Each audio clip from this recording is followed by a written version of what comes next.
കൂടാരം ആശയറ്റോർക്കാശയമരുളും അഭയസങ്കേതം Divine, divine, divine blessing. ദൈവം നൽകിയ സ്നേഹവരദാനം Divine, divine, divine.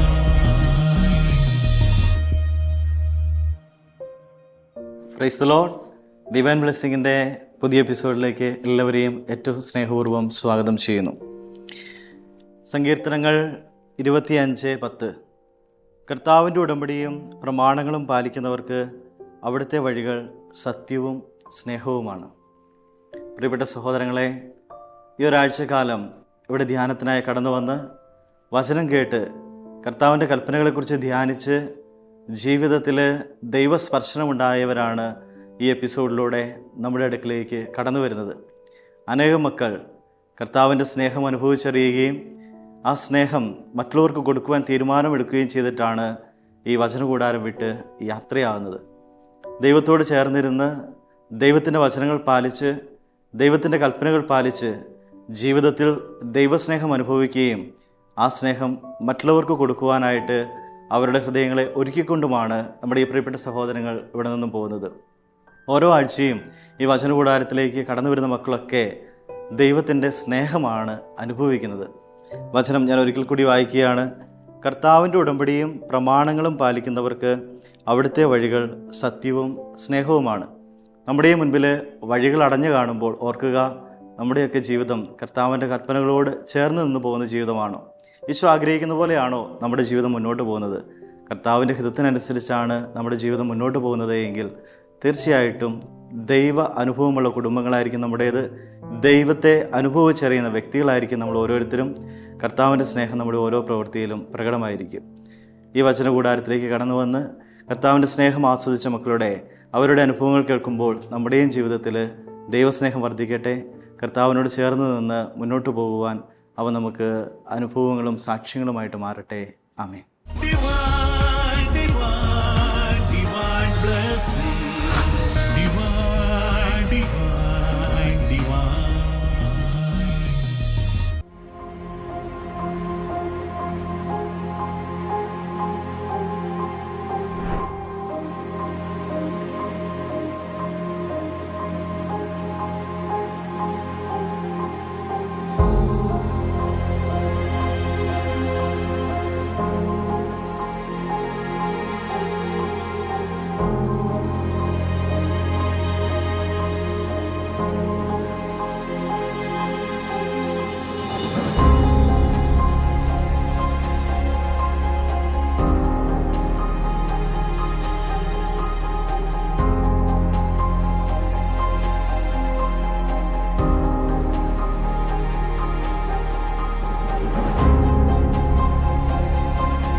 ഇവിടെയാണ് നമ്മളൊരു പ്രധാനപ്പെട്ട കാര്യം അറിയേണ്ടത്.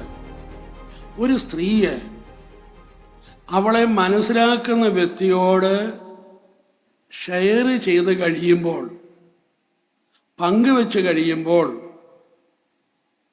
അവൾ ആദ്യം എടുത്ത നിലപാടിൽ നിന്ന് മാറും. എന്നിട്ട് ശരിയായ തീരുമാനമെടുക്കാൻ അതുവഴി അവൾക്ക് സാധിക്കുന്നു. അപ്പോൾ സ്ത്രീകൾക്ക് ശരിയായ തീരുമാനമെടുക്കാൻ കഴിയുന്നത് അവർ ഷെയർ ചെയ്യുമ്പോഴാണ്. അതുകൊണ്ട് സ്ത്രീകൾ അവർ തീരുമാനം എടുത്തുകൊള്ളും, ശരിയായ തീരുമാനം എടുത്തുകൊള്ളും. നമ്മളാരും അടിച്ചേൽപ്പിക്കേണ്ട കാര്യമില്ല. പക്ഷെ അവളെ കേൾക്കാനുള്ള മനസ്സ് കാണിച്ചാൽ മതി. കേൾക്കാൻ മനസ്സ് കാണിക്കുന്തോറും ഉണ്ടോ, സ്ത്രീകൾ ഷെയർ ചെയ്യുന്തോറും ആദ്യമെടുത്ത നിലപാടിൽ നിന്ന് അവർ മാറി ശരിയായ തീരുമാനത്തിലേക്ക് അവരെത്തിച്ചേരുന്നു. ഈ പല പുരുഷന്മാരുടെയും തല പെട്ടെന്ന് സൊല്യൂഷൻ പറഞ്ഞു കൊടുക്കുന്ന തലയാണ്. ഭാര്യ ഒരു പ്രോബ്ലം പറഞ്ഞു, ഉടനെ തന്നെ ഭർത്താവ് സൊല്യൂഷൻ പറയും. നിങ്ങൾ സൊല്യൂഷൻ പറയുമ്പോൾ ശ്രദ്ധിച്ചോ, നീ പറയുന്ന സൊല്യൂഷൻ മുഴുവനും ഭാര്യ കേൾക്കാൻ പോകുന്നില്ല. നീ സൊല്യൂഷൻ പറഞ്ഞ് തീരുന്നതിന് മുമ്പ് തന്നെ ഭാര്യ അടുത്ത പ്രോബ്ലം പറയും. ആ പ്രോബ്ലത്തിന് നീ സൊല്യൂഷൻ പറഞ്ഞു കഴിഞ്ഞാൽ ഉടനെ തന്നെ അവള് ഒരു സൊല്യൂഷനും ഇല്ലാത്ത പ്രോബ്ലം തട്ടുന്നേ കിടക്കുന്നു. പിന്നെ നിനക്ക് മിണ്ടാൻ പറ്റിയല്ല. ഹല്ലേലൂയ. പല പുരുഷന്മാരുടെ ഉള്ളി കിടക്കുന്ന ധാരണ എന്താണ്? ഭാര്യ പറയുന്ന പ്രോബ്ലത്തിനൊക്കെ ഞാൻ സൊല്യൂഷൻ കൊടുക്കേണ്ടവരാണ്, അങ്ങനെ സൊല്യൂഷൻ കൊടുക്കണമെന്നാണ് ഒരു ചിന്ത. ചില ഭാര്യമാര് പ്രോബ്ലം പറഞ്ഞിട്ട് സുഖമായിട്ട് കിടന്നുറങ്ങും.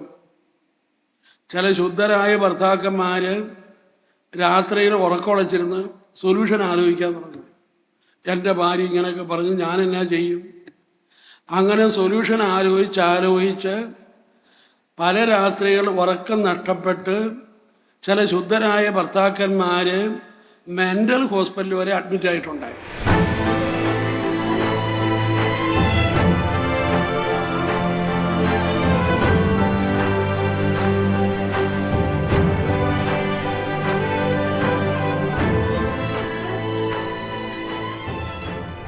വചനമില്ലാത്തവരുടെ തലയിൽ 1 കൊല്ലം 8 ലക്ഷം ആത്മഹത്യ നടക്കുന്നുണ്ട്.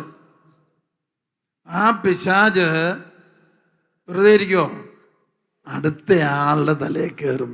ആർക്കാണ് വചനമില്ലാത്തത് അവിടെ കയറി ദുഃഖം ഉണ്ടാക്കുക, നിരാശ ഉണ്ടാക്കുക, ഉറക്കമില്ല, പണ്ടുകാലത്ത് ചെയ്ത കുറ്റം ഓർപ്പിച്ചു തരിക. ആരെങ്കിലും എന്തെങ്കിലും പറഞ്ഞൊരു കാര്യം ഓർപ്പിച്ചു തന്നു വീണ്ടും ദുഃഖവും കരച്ചിലും. എന്നെ ആർക്കും ഇഷ്ടമില്ല, ജീവിച്ചിട്ട് കാര്യമില്ല, ചത്താ മതിയായിരുന്നു. സാത്താൻ ട്യൂഷൻ തരും. അവൻ്റെ പണി അതാണ്. എന്നിട്ടോ ദാ കയറി കിടക്കുന്നു, വേണമെങ്കിൽ പെട്ടെന്നങ്ങ് ചെയ്തു, ആരും അറിയല. Price the Lord. അപ്പൊ അതുകൊണ്ട് വചനം തലയിലില്ലെങ്കിൽ ഇന്നല്ലെങ്കിൽ നാളെ അവൻ പാത്തിരിക്കും പിശാച്. നമ്മുടെ തല വെറുതെ ഇരിക്കുന്നവരുടെ തലയിൽ സാത്താൻ കയറി ദുഃഖം, നിരാശ, ആകുലത, ഉത്കണ്ഠ, കുറ്റബോധം, ഭയം ഇതെല്ലാം ഓർപ്പിച്ചു തരും. വിദ്വേഷം കുത്തിവെക്കും. അതുകൊണ്ട് ഒരു ക്രിസ്ത്യാനിയുടെ ജീവിതത്തിലെ മർമ്മപ്രധാനമായ കാര്യം വചനം പഠിക്കുക. അമ്മയുടെ മുലപ്പാലിനൊപ്പം കുഞ്ഞുങ്ങൾക്ക് അവർക്ക് പറ്റിയ വചനം ചൊല്ലിക്കൊടുക്കുക. എൻ്റെ പേര് അഞ്ജു. ഞാൻ വരുന്നത് ഇടുക്കിന്നാണ്. ഞാനിവിടെ ധ്യാനത്തിനും വന്നില്ലെങ്കിൽ അതെനിക്കൊരു വലിയ നഷ്ടമായി പോയേനെ. എനിക്ക് ഒരുപാട് കാര്യങ്ങൾ ഇവിടെ നിന്ന് മനസ്സിലാക്കാനും പഠിക്കാനും ഒക്കെ പറ്റി. ആരെങ്കിലുമൊക്കെ ധ്യാനത്തിന് വരാൻ മടിച്ചിരിപ്പുണ്ടെങ്കിൽ വരണം. എൻ്റെ അനുഭവത്തിൽ നിന്നാണ് ഞാനിത് പറയുന്നത്. ഈ പൊട്ടക്കണ്ണൻ ബർത്തിമേവസ് അവന് കാഴ്ച ശക്തി ഇല്ലായിരുന്നു. കാഴ്ച ശക്തി ഇല്ലാത്തവൻ അവന് കേൾവി ശക്തി ഉണ്ടായിരുന്നു, നടക്കാൻ പറ്റുമായിരുന്നു. അതുകൊണ്ട് അവൻ ചോദിച്ചു. എന്താ ചോദിച്ചെന്നറിയാമോ? വലിയൊരു ശബ്ദം കേൾക്കുന്നുണ്ടല്ലോ, എന്താണ് ആ ശബ്ദത്തിൻ്റെ കാരണം? അപ്പോൾ അവൻ ചോദിച്ചപ്പോൾ അവൻ ഉത്തരം കിട്ടി. ദാവീദിന്റെ പുത്രനായ യേശു പോകുന്നതിൻ്റെ ശബ്ദമാണ്. അവൻ്റെ കൂടെ ഒത്തിരി ജനം പോകുന്നുണ്ട്. അവരെല്ലാവരും ഈ യേശുവിനെ സ്തുതിച്ചു നന്ന സന്തോഷത്തോടെ പോവുകയാണ്. ആ ശബ്ദമാണ് നീ കേൾക്കുന്നത്. ദാവീദിന്റെ പുത്രനായ യേശുവാണ് പോകുന്നത് എന്ന് കേട്ട് കഴിയുമ്പോൾ അവന് യേശുവിനെ കുറിച്ച് അറിയാമായിരുന്നുകൊണ്ട്, യേശുവുമായിട്ടുള്ള ബന്ധമുണ്ടായിരുന്നതുകൊണ്ട്, യേശു ചെയ്ത പല അത്ഭുത പ്രവൃത്തികളെക്കുറിച്ചും അവന് കേട്ടിരുന്നത് കൊണ്ട് ഈ പൊട്ടക്കണ്ണൻ ബർത്തിമേവസ് അവൻ വിളിച്ചു, ദാവീദിന്റെ പുത്രനായ യേശുവേ. Price the Lord. Price the Lord. Price the Lord. Price the Lord. Hallelujah. Hallelujah. അവൻ വിളിച്ച വിളിയുടെ പിന്നിൽ മനസ്സിലാക്കേണ്ട ഒന്നാമത്തെ കാര്യം എന്താണെന്നറിയാമോ? അവന് തടസ്സത്തെ വകവയ്ക്കാതെ വിളിച്ചവനാണ് ബർത്തിമേവസ്. Praise the Lord. തടസ്സത്തെ വകവയ്ക്കാതെ വിളിച്ചവനാണ് ബർത്തിമേവസ്. അവന്റെ ശരീരത്തിൽ അവന് കാഴ്ച ശക്തിയില്ലായിരുന്നു. പൊട്ടക്കണ്ണ് അവന്റെ ആരോഗ്യത്തിന്റെ മേഖലയിൽ ഒരു തടസ്സമായിരുന്നു. ആർക്ക് ആരോഗ്യത്തിന്റെ മേഖലയിൽ തടസ്സമുണ്ടോ കുറവുണ്ടോ, രോഗമുണ്ടോ, വേദനയുണ്ടോ, ബുദ്ധിമുട്ടുണ്ടോ, ആ വ്യക്തികൾ ശരീരത്തില് ശാരീരികമായ ബുദ്ധിമുട്ടുകൾ, വേദനകൾ, കുറവുകൾ, പോരായ്മകൾ ഇതിനെ വകവയ്ക്കാതെ വിളിച്ചാൽ എന്തു ചെയ്യും? അപ്പോൾ നീ ഒന്നാമത് എഴുതി വെക്കേണ്ട കാര്യം എന്താണെന്നറിയാവോ? നിന്റെ ജീവിതത്തിലെ തടസ്സത്തെ വകവയ്ക്കാതെ വിളിക്കുന്നവന്റെ മുമ്പിൽ നിൽക്കുന്നവനാണ് Isho.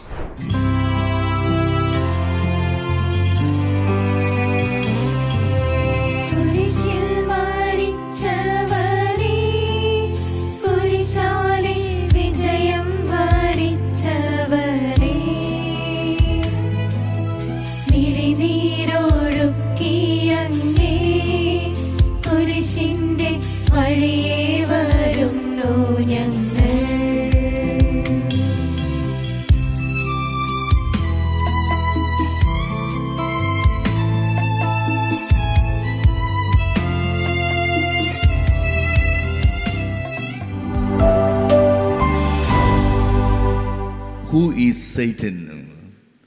Satan is the force that blocks the way of God.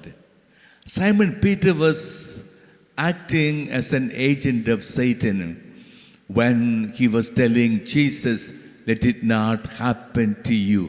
This is the way of my Father. For my glorification and for the salvation of the humankind. Get behind me, Satan." നമസ്കാരം, എൻ്റെ പേര് സിമിയ. ഞാൻ കോഴിക്കോട് നിന്ന് വരുന്നു.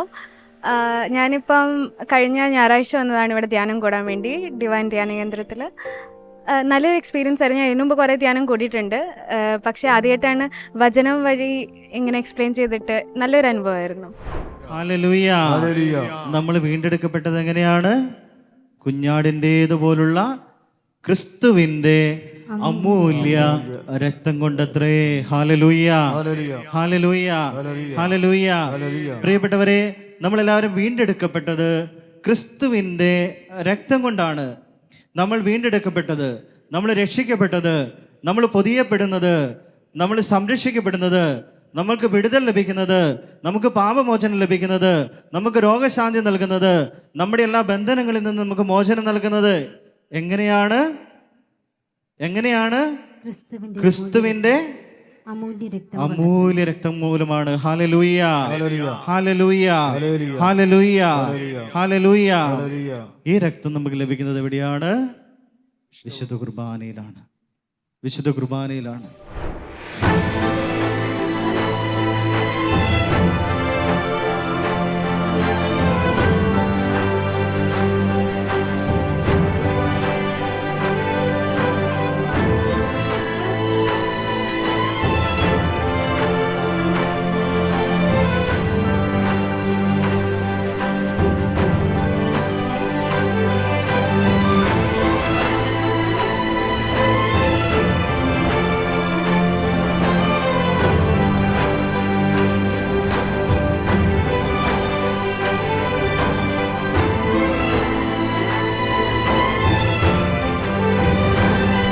വിശുദ്ധ Francis Assisi യേശുവിനെ ഇത്രമാത്രം സ്നേഹിച്ചൊരു വിശുദ്ധൻ മറ്റാരെങ്കിലും ഉണ്ടോ ഇല്ലെന്ന് അറിഞ്ഞുകൂടാ.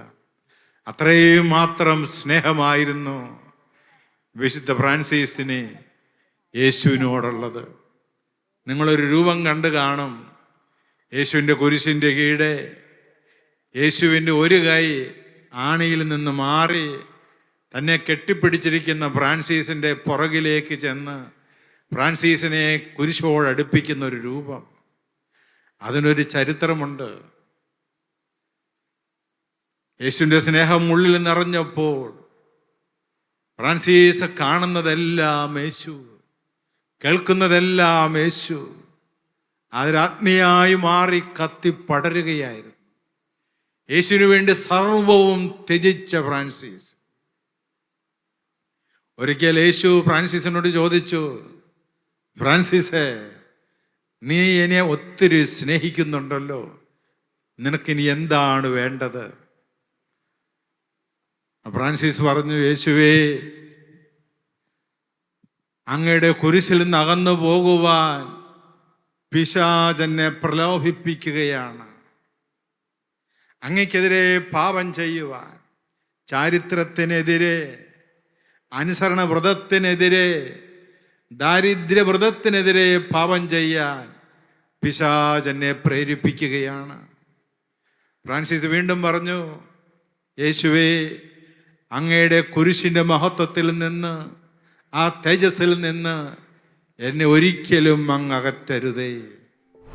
എൻ്റെ പേര് ബിജി. ഞാൻ പൂമലയിൽ നിന്ന് വരുന്നു. ഞാൻ എൻ്റെ മോൾക്ക് +2 കഴിഞ്ഞാൽ അവൾക്ക് എന്തെങ്കിലും ഒരു കോഴ്സിന് ചേരാൻ വേണ്ടിയിട്ട് ധ്യാനം കൂടി ചേരാൻ വേണ്ടി വന്നതാണ്. ധ്യാനം ഞങ്ങൾക്ക് നല്ലൊരു അനുഭവമായിരുന്നു. പോസിറ്റീവ്, ഞങ്ങൾക്ക് ഞങ്ങളുടെ ഒത്തിരി നെഗറ്റീവ് എന്തിനും ഒരു തീരുമാനം എടുക്കാൻ കഴിഞ്ഞില്ലായിരുന്നു. അപ്പോൾ ആ നെഗറ്റീവ് ചിന്തകളൊക്കെ മാറി ഒരു പോസിറ്റീവ് ചിന്ത മനസ്സിന് വന്നു. ആത്മീയമായിട്ട് നല്ല ഉണർവും ഉന്മേഷവും ഞങ്ങൾക്ക് കിട്ടി. और सबसे पहले भड़की हुई भेड़ का दृष्टांत, 100 भेड़ था, उसमें एक खो गया, उसके पीछे पीछे जाता है। ईश्वर का स्वभाव ऐसा है, ईश्वर का स्वभाव ऐसा है, सारे दुर्बल लोगों को भी लेके आता है। एक खो गया, उसी की खोज में जाता है। खोया हुआ सिक्का भी ऐसा, 10 सिक्का दे, एक खो गया, जब तक नहीं मिलता है जो खो गया उसी के पीछे चला जाता और उसके पीछे लगा रहता है। पूरा घर में सिक्का खो गया था, उस पूरे घर को झाड़ू किया, बुहारा और उसके बाद सिक्का पाया।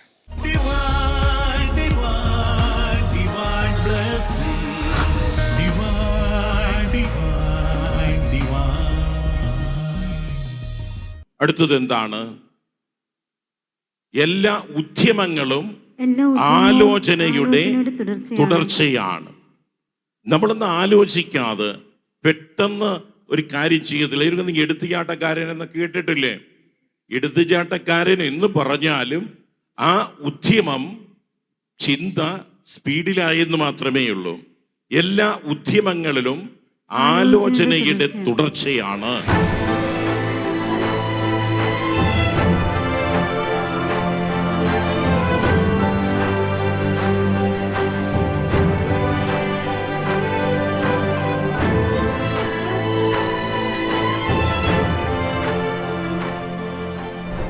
എൻ്റെ പേര് കരീഷ്മ, പരുമലയിൽ നിന്ന് വരുന്നു.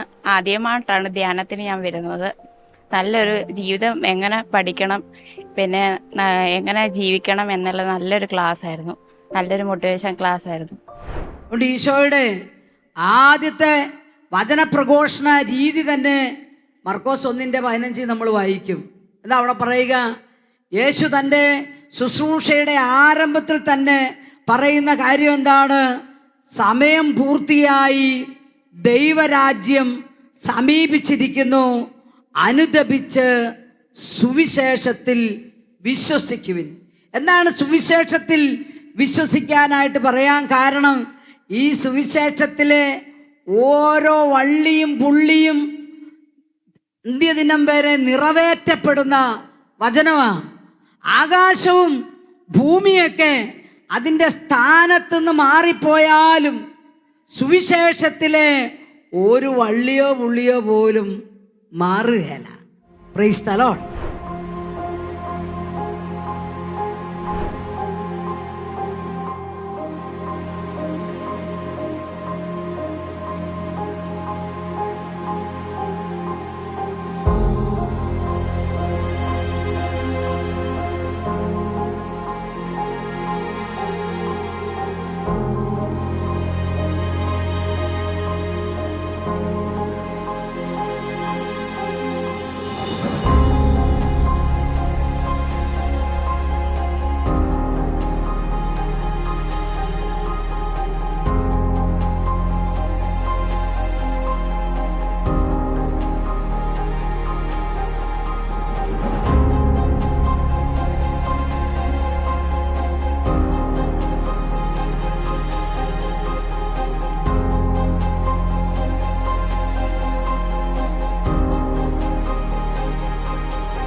എൻ്റെ പേര് പ്രസന്ന രാജു. ഞങ്ങൾ കൊല്ലത്തുനിന്ന് വരികയാണ്. കഴിഞ്ഞ 3 വർഷമായിട്ട് തുടർച്ചയായിട്ട് ഞങ്ങൾ ധ്യാനം കൂടുന്നുണ്ട്. നല്ല അനുഭവമാണ്. എൻ്റെ അച്ഛന് സ്ട്രോക്ക് വന്ന് കണ്ണിൻ്റെ കാഴ്ചയൊക്കെ പോയതായിരുന്നു.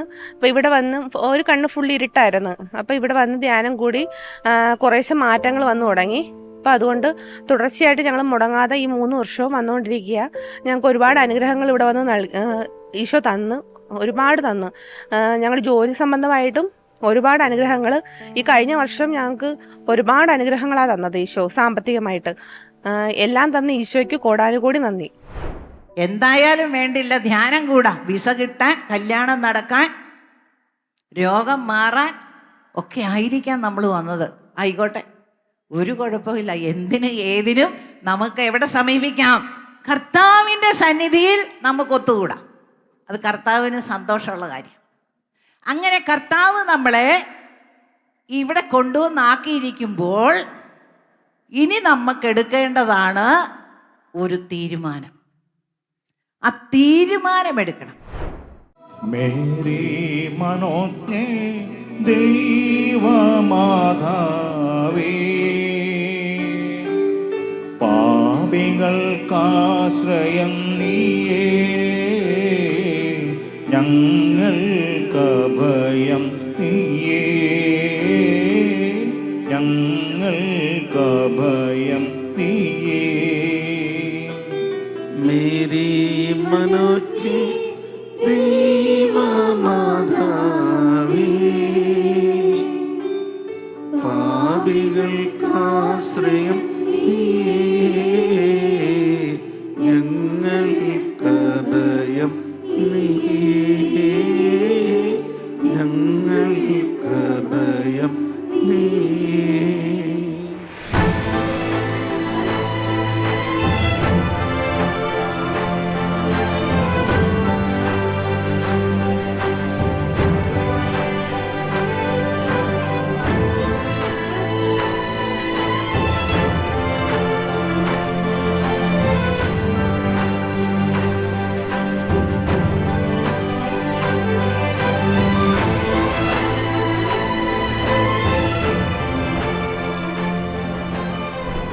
എൻ്റെ പേര് സരസ്വതി. ഞാൻ കോഴിക്കോട് നിന്നാണ് വരുന്നത്. ഇതെൻ്റെ ഹസ്ബൻഡാണ് വാസുദേവൻ. ഞാനിവിടെ നേരത്തെ വന്നിട്ടുണ്ട്, 2000-ലൊക്കെ വന്നിട്ടുണ്ട്. ഒരു 10-20 വർഷം മുന്നേ ഞാനിവിടെ വന്നിട്ടുണ്ട്. അന്നേരം നല്ല ഒരു പ്രാർത്ഥിക്കാനുള്ള ഒരു ഇതും മനസ്സിന് നല്ല ഒരു സുഖം കിട്ടിയിട്ടുണ്ട്. ഇപ്പോഴും എന്ന് പറഞ്ഞാൽ കുറേ അസുഖങ്ങളുണ്ട്, കുറേ അസുഖങ്ങൾ ബുദ്ധിമുട്ടുന്ന ഞാനാണ്. അപ്പോൾ അതിൽ നിന്നൊക്കെ ഓരോ വിടുതലും ലഭിക്കുന്നത്. ഇപ്പം നമ്മൾ ഹോസ്പിറ്റലിലാണെങ്കിലും അതിൽ നിന്ന് എനിക്ക് പൂർണ്ണ സൗഖ്യം ലഭിച്ചിട്ടുണ്ട്. അങ്ങനെ വീണ്ടും പ്രാർത്ഥിക്കുമ്പോഴുള്ള ആ ഒരു സുഖം, ഒരു മനസ്സിൻ്റെ ഒരു ഭാരം ഒഴിഞ്ഞ പോലെയാണ്. അങ്ങനെയാണ് ഞാൻ വീണ്ടും വന്നത്.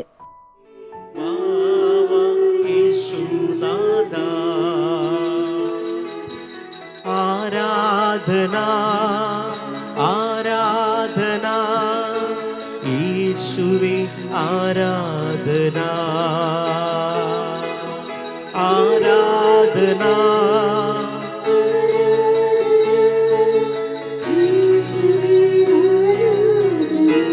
കരങ്ങൾ ഉയർത്തി, കരങ്ങൾ വീശി.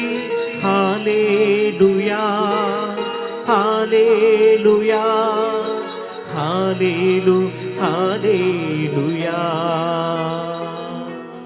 കരങ്ങൾ കൂപ്പി ശിരസ്സു വനിച്ച് പരിശുദ്ധ പരമദിവ്യ കാരുണ്യത്തിന് ആരാധനയും സ്തുതിയും പുകഴ്ചയും ഉണ്ടായിരിക്കട്ടെ. പരിശുദ്ധ പരമദിവ്യ കാരുണ്യത്തിന് ആരാധനയും സ്തുതിയും പുകഴ്ചയും ഉണ്ടായിരിക്കട്ടെ. പരിശുദ്ധ പരമദിവ്യ കാരുണ്യത്തിന് ആരാധനയും സ്തുതിയും പുകഴ്ചയും ഉണ്ടായിരിക്കട്ടെ. പകർന്നു കിടക്കുന്ന സ്നേഹബന്ധങ്ങൾ നേരെയാക്കുക. എലിയ ബലിപീഠം കീഴ്പോക്കി. നിന്റെ സ്നേഹബന്ധങ്ങൾ ദൈവവുമായിട്ടുള്ളത്, സഹോദരങ്ങളുമായിട്ടുള്ളത്, നമ്മോട് തന്നെയുള്ളത്, ദൈവമായുള്ള സ്നേഹബന്ധത്തിൻ്റെ ബലിപീഠങ്ങൾ. നിന്റെ ദൈവമായ കർത്താവ് ഞാനാകുന്നു, ഞാനല്ലാതെ മറ്റു ദൈവം നിനക്കുണ്ടാകരുത്. ഹൃദയത്തിൽ 1-ാം സ്ഥാനം തമ്പുരാനായിരിക്കണം. ആ ഹൃദയത്തിൽ മറ്റെന്തിനെങ്കിലും ആർക്കെങ്കിലും സ്ഥാനം കൊടുത്തു പോകും. വിശുദ്ധർക്ക് 1-ാം സ്ഥാനം കൊടുത്തു പോകും, വ്യക്തികൾക്ക് 1-ാം സ്ഥാനം കൊടുത്തു പോകും, പണത്തിന് 1-ാം സ്ഥാനം കൊടുത്തു പോകും, വിദ്യാഭ്യാസത്തിന് 1-ാം സ്ഥാനം കൊടുത്തു പോകും, പ്രത്യയ ശാസ്ത്രങ്ങൾക്ക്, നിരീശ്വരവാദത്തിന് ഇതിനൊക്കെ പിന്നാലെ നീ പോയോ? ഹല്ലേലൂയ. ദൈവം നിങ്ങളെ അനുഗ്രഹിക്കട്ടെ. 2 കരം ഉയർത്തിപ്പിടിച്ച് എല്ലാം മറന്ന് സ്വരമയത്തി എന്ന് സ്തുതിച്ചേ. ഹല്ലേലൂയ, എല്ലാവരും സ്തുതിക്കട്ടെ, അഭിഷേകത്തോടെ സ്തുതിക്കട്ടെ.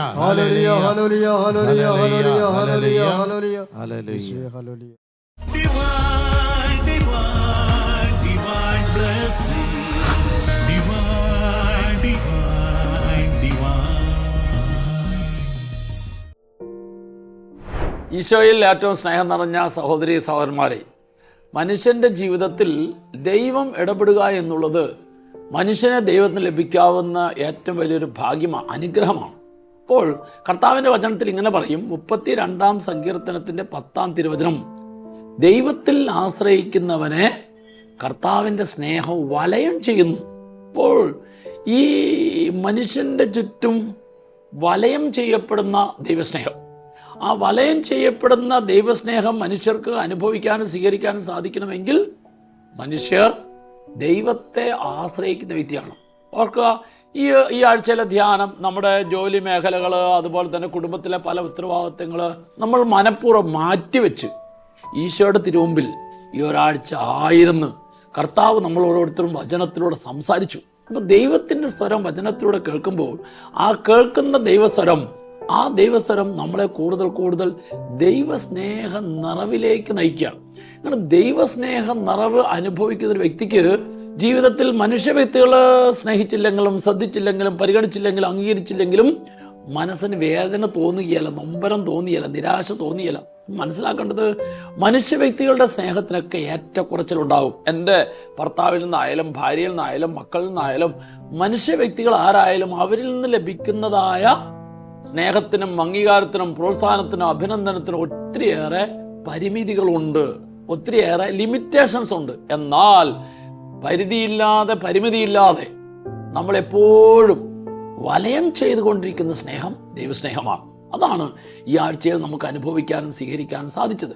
അങ്ങനെ അനുഭവിച്ച ആ ദൈവസ്നേഹത്തിൻ്റെ നിറവ് ഇനിയുള്ള നാളുകളിൽ നമുക്ക് കൂടുതലായിട്ട് നമ്മളിലൂടെ മറ്റുള്ളവർക്ക് കൊടുക്കാനായിട്ട് സാധിക്കണം. അപ്പോൾ ദൈവസ്നേഹം വലയം ചെയ്യുന്ന അനുഭവത്തിൽ ജീവിക്കുന്ന ഓരോ മനുഷ്യ വ്യക്തിയും അനുദിന ജീവിതത്തിൽ കൂടുതൽ ദൈവത്തിന് സ്വീകാര്യമായ നന്മയുടെ പ്രവൃത്തി ചെയ്യുന്ന വ്യക്തിയായി മാറും. ആ ഒരു വലിയ ദൈവാനുഗ്രഹമാണ് കർത്താവ് ഈ ആഴ്ചയിലെ ധ്യാനത്തിലൂടെ നമുക്ക് നൽകിയത്. ലഭിച്ച നമ്മൾ ഓരോരുത്തരും ഇനിയുള്ള ആഴ്ചകളിൽ അനേകം ദൈവമക്കളെ കർത്താവിൻ്റെ സന്നിധിയിൽ ഈ വലയം ചെയ്യുന്ന ദൈവസ്നേഹം അനുഭവിക്കുന്നതിന് വേണ്ടിയിട്ട് നമുക്ക് പറഞ്ഞുവിടാനായിട്ട് സാധിക്കണം. അങ്ങനെ ഈശോയ്ക്ക് സാക്ഷികളാക്കി മാറ്റാൻ സാധിക്കണം. അങ്ങനെ നമ്മളിലൂടെ അനേകർ യേശുവിൻ്റെ ആ സ്നേഹത്തിൻ്റെ മാധുര്യം അനുഭവിക്കാൻ തക്ക വിധത്തിൽ നമുക്ക് പ്രവർത്തിക്കാം. അതിനുള്ള എല്ലാ ദൈവാനുഗ്രഹവും ഓരോ വ്യക്തിക്കും കർത്താവ് സമൃദ്ധമായി നൽകട്ടെ. ആമേൻ.